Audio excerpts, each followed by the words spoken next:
السلام عليكم ورحمة الله وبركاته. كل وناكسن أصحابي مالكستو aad joogtaan kusoo dhawaada barnaamijkeennii saddexaad maanta waa isniin waa habeenimo isniin ah oo ay talaada soo galayso taariikhduna waa 7 Abriil sanadka 2025 haddaba barnaamijkeena habeenimo waxaynu idinku haynaa macluumaad cusub oo ku soo kordhay xaaladaha caalamka gaar ahaan bariga dhexe qodobada barnaamijkan idinku hayo waxa ka mid ah maxay tahay hadal haynta warbaahinta caalamku ay sida weyn u hadal hayaan wixii maanta ka dhacay aqalka cad ee wadanka Mareykanka xilli uu halka booqasho ku tagay ra'iisul wasaaraha Israa'iil Benjamin Netanyahu sheeko xiiso leh ayaynu arkaa idinkaga haynaa waxa sidoo kale aanu barnaamijka idinku soo gudbin doonaa maxaa ka soo baxay kulankii magaalada Qaahira ku dhaxmaray madaxweynaha Masar madaxweynaha Faransiiska iyo boqorka Urdun maxay tahay sababta kulankaas intii uu socday uu telefoonka u soo wacay Donald Trump isagoo la kulansan Netanyahu haddaba sheeko la yaab leh iyaduna arrinka ku saabsan barnaamijkan ku faahfaahin doonaa waxa sidoo kale barnaamijkan idinku hayaa wasaaradda arrimaha awqaafta ee wadanka Saudi Arabia oo amarna cusub soo saartay oo ku saabsan xilliga cimradu ay ku eg tahay iyo xilliga la doonayo qofka cimraystay inuu kaga baxo wadankaas iyadoo ay soo dhowdahay mawsimkii ama xilligii xajka uu soo dhow yahay haddaba warbixinta Sacuudiga ee arrimaha cimrada iyo xajka oo la soo saaray iyana barnaamijka ayaan idinku soo gudbin doonaa qodobadaas ayaynu barnaamijkeena caawa ku faahfaahin doonaa inta aan ku jirnana wixii warar ee soo kordha waan idin la socodsiin doonaa waxaynu ku bilaabaynaa aqalka cad ee Mareykanka maanta waxaa tagay magaalada Washington ra'iisul wasaaraha Israa'iil Benjamin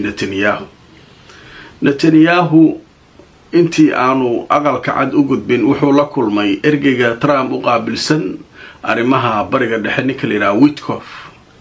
wuxuu sidoo kale arkay wasiirka ganacsiga oo uu isna kala hadlay arrimo ku saabsan canshuurihii lagu soo rogay Israa'iil badeecooyinka ay Mareykanka u iibgeynayso sidii markaa looga deyn lahaa ama looga qafiifin lahaa marka wuxuu la ballansanaa maantay inuu la kulmo Donald Trump aqalka cad banaankiisa waxaa ka dhacay mudaharaadyo waaweyn oo dadku isugu soo baxeen mikrofoono aad u qaylinaya soo qaateen oo wariyaashii ku sugnaa gudaha aqalka cad ay aad u maqlaayeen oo xataa wariye gabar oo Al Jazeera uga soo warramaysa aqalka cad gudihiisa inay lahayd si fiican kuma maqlo mudaharaadka banaanka ka dhacay mikrofoonada la isticmaalayo dadka marka mikrofoonada ku qaylinaya wariyaha waxay tiri waxay ku qaylinayeen Netanyahu imisa cunug ayaa dishay maanta Netanyahu imisa qof ayaad ku xasuuqday maanta Gaza toddobaadkii la soo dhaafay imisa hooyooyin iyo caruur ayaa laysay waxaasay ku qaylinayaan ninkii Netanyahu marka intuusan soo gaarin aqalka cad qayladii ayaa baabuurkii u saarnaa iyo wixii ugu tagtay ninkan marka wuxuu yimid aqalka cad waxay wada is arkeen ninka la yiraahdo Donald Trump sidiisaba isagu wariyaasha uu balansadaa wariyaasha uu ma kala jeclaa isagu wariyaasha markii uu shir qabto isla markiiba wariyaasha loo wacaa meeshaas oo maartay wixii su'aalaha lagu weydiiyaa ninna xamaa waa tuurana asaga Trump laakiin waxa la yiri shirkii jaraa'id waa baaqda lagu yiri wariyaashii oo dhan oo meesha jooga ayaa waxa la yiri shirkii jaraa'id ee aan wada qaban lahayn aniga iyo Netanyahu waa baaqday aqalka cad yiri wariyaashii waxay yiraahdeen sabab maxaa dhacay sidaan kuba ogeyn Trump shirkii jaraa'id muxuu u kansalay haddana waxaa la yiri shirka jaraa'id kaliya waa la qabanayaa laakiin wariyaal gaar ah aqalka cad qaar oo wato iyo qaar Netanyahu uu wato ayaa su'aalo oo maartay ay rabaan weydiinay marka wariyaashii wakaaladaha wararka iyo telefishinadii kala ka socday ee su'aalaha adag diyaarsaday ha sheegin ma jirto marka wariyaasha marka waxay yiraahdeen anagu ma naqaano sababta naloogu diiday shirka jaraa'id inaynu ka qayb galno oo dhowr wariye iyagu ay rabaan ay u ogolaadeen su'aalo weydiiyaan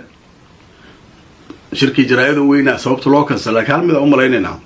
inuu ka dambeeyo ninka la yidhaha Netanyahu isagoo ka baqaya dhibaatadii maalmahan ugu dambeeyay Gaza uu ka geystay xasuuqa dadka uu geysanayo cunadii dadka uu maartay u diiday wixii gali lahaa meesha dhibaatada meesha ka jirta wixii oo dhan marka ninkan wariyaashu ka baqay isaga marka wuxuu yiri leeyahay Trump oo iga daa wariyaash Trump wuxuu yiri wariyaal lama deyn karee afar xabo aan isnaqaanaa ku ballamina xataa wax lee uun inaa turturno waay marka shirkii jaraa'id weynaa marka meeshii buuqa ka dhacay shirkii jaraa'id marka wariyaashi kulli waxay noqdeen waxay sababta naloogu diiday wariyaal gaar ah loo ballansanay maxay tahay sheekadaas marka iyadu maanta ka dhacday aqalka cad marka intii marka kulamadooda uu socdeen qayladii way socotaa banaanka waa lagu qaylinayaa qolo kalena talaabiib ay ku mudaharaadayaan gurigiisa iyo xafiisyadiisa hordhooban yihiin iyaguna waa qaylinayaan marka intaas marka hawsha halkaas ay marka maraysaa dhanka kale marka waxaa dhacaya mudaharaadyo waaweyn oo adduunka ka socda Yurub haday tahay iyo Carabta haday tahay meel kasta ka socdaan meelaha waaweyn ee mudaharaadyadu ka dhacay waxa kamid ah Ingiriiska oo kale waxay ka dhaceen magaalada London iyo magaalada Newcastle waxa lagu taageerayaa Falastiin waxa looga soo hajeeraa xasuuqa iyo dhibaatada ka socota halkaas Berlin oo kale mudaharaadyo waaweyn ka dhacaya oo iyaduna arrinka ku saabsan wadamada Carabta ay ka dhacayaan waxa kamid ah Tunisia Morocco Mauritania Suuriya meelahaas oo dhan Urdun meelahaas oo dhan waxa ka socda mudaharaadyo waaweyn oo iyaguna Falastiin lagu taageerayo Algeria laftirkeeda way ku jirtaa Yemen meelahaas oo dhan waa lagu taageerayaa marka hawshaas halkaas maraysaa wax wali tafaasiil dheeraad ah oo maaragtay qodobada miiska saaran wixii ay isku wada arkeen wali wax xog lama hayo laakiin saacadaha soo socday laga anduubayo wali hawlihii socdo marka akhbaaraad oo waaweyn wali ma soo bixin laakiin way soo bixi doonaan arinta kulanka Netanyahu iyo Trump waan idin soo gudbin doonaa qodobka halkaas aan kaga gudbaynaa arinta kale waxa Qaahiro maanta ku kulansanaa madaxweynaha Faransiiska Macron iyo Siisiga Masar iyo boqor Cabdallah Urdu kulankooda markii ay u fariisteen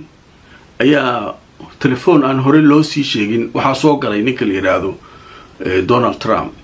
Macron iyo la hadlay raggan wixii uu sheegay ma sheegin warbaahinta laakiin inuu telefoon soo dhax galay uu yiri Netanyahu waa la kulmayaa ee shirka hawlaha u kaadiya arrimo kala hadlay oo ku saabsan Gaza iyo arrimaheedii war ay soo saari lahaayeen inuu maartay kala hadlay laakiin tafaasiil badan lama hay laakiin waxa leeyahay sababta uu u soo dhax galay ayaa meesha ku jirta inuu wax ka hor istaagu rabay waxay noqdaanba laakiin qodobada ay soo saareen dhamaantood waxay tahay wax isaga iyo Netanyahu ay diidan yihiin oo soo saareen qodobada marka ka soo baxay shirka Qaahira ee dhexmaray saddexda mas'uul waxa ugu horeeya xabad joojin in laga hirgeliyo Gaza oo macnaha xabad joojinta in la hirgeliyo heshiiskii iyo xabad joojintii wixii socday in dib loogu laabto taasna Netanyahu ma ogola mid labaad gargaarka degdega in loo geliyo gargaar degdega in la geliyo Gaza dhibaatada laga hortago musiibo weyn oo halka ka dhacda malaayiin qof ay markaa khatar soo food saarto waxay kaloo soo saaray wararka waaweyn ka mid ah tahjiir ma ogolin dadka in laga haajiriyo dhulkooda si qasab ah xoog looga raro ma ogolin ay yiraahdeen taasna waxay ka hor imaanaysaa Trump iyo Netanyahu waxay ay rabeen dadka in meesha laga raro iyo waxaas marka waxyaabaha soo dhan qodobadaas ka hadleen qaybta dambe marka waxay ku soo dareen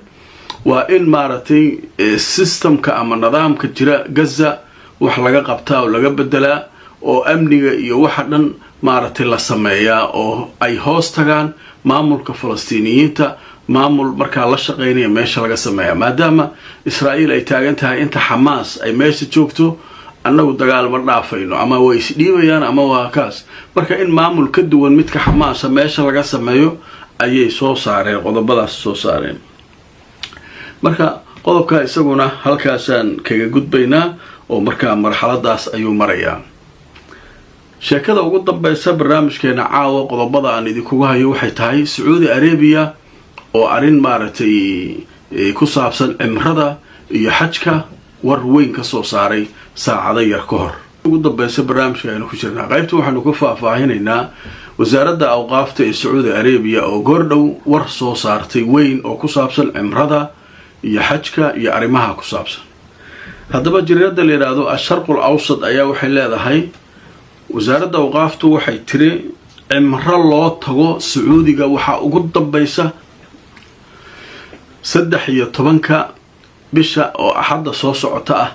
ayay cimradu ku egtahay in cimro loo tago Sacuudiga waa axadda soo socota. intii cimro u tagtayna wax gudaha ku hari kara malaha liiri kuwii hore u joogay iyo kuwii hadda tagayba waa in ay ka baxaan 29 Abriil ugu dambeyn.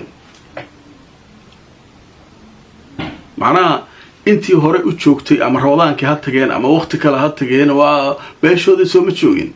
intii iscelcelinaysa ayaga u taalaa. laakiin sharciga la soo rogay waxa waaye cimro hadaa rabto in aado 13 ku egtahay hadda soo socota koor waa gali kartaa cimro waana inaad ugu dambeyn 29 Abriil Sacuudiga ka baxdaa. daa ka bixwayso ganaax iyo xarig wax badan mutaysanaysaa. sababta marka sida loo sameeyay maxay tahay wasaaraddu waxay tiri wixii 29 Abriil ka dambeeya waxa la galayaa mawsimul hajj xilligii sanadeedkii xajka ayaa la galayaa saacadaas xajja laga shaqeynayaa cimro warkeeda ma jiro xujaydiya loo shaqeynayaa. haddana markuu xajka dhamaado kadib ayaa cimradii dib loo furi doonaa oo markaa qof walba cimraysan doonaa. laakiin hadda warka la soo saaray inay dadku xisaabta ku darsadaan internet hadaa ka goosan lahayd fiisa iyo hadii kale iyo 13 kaaga egtahay cimro ilaa xajka uu ka dhamaado wax cimraa markaa ma jiri doonaan. intii gudaha ku jirtayna hay maqleen waa inay ka baxaan hadii kale dhibaato ay la kulmi doonaan. 29 Abriil ayaa ugu dambaysa inay wadanka kaga baxaan. haddaba barnaamijkayga caawa inta ayaan kusoo gabagabeynayaa. fadlan wixii aragti fikir qabto noo soo qor sida aad u aragto xaaladaha isbedbedelaya ee caalamkan aynu ku noolnahay. ku xirnaada mar walba barnaamijyadeeda xaqiiqda ku salaysan inagoo mar walba idin la wadaagna macluumaadka iyo wararka aynu soo gudbino halka ay ka yimaadeen. haddii aad ku cusub tahay subscribe ka iloobi YouTube-ka Facebook page-ka aynu ku leenahay. haddii aad ku cusub tahayna follow garay barnaamijyada like garay oo share garay. nabadgelyo.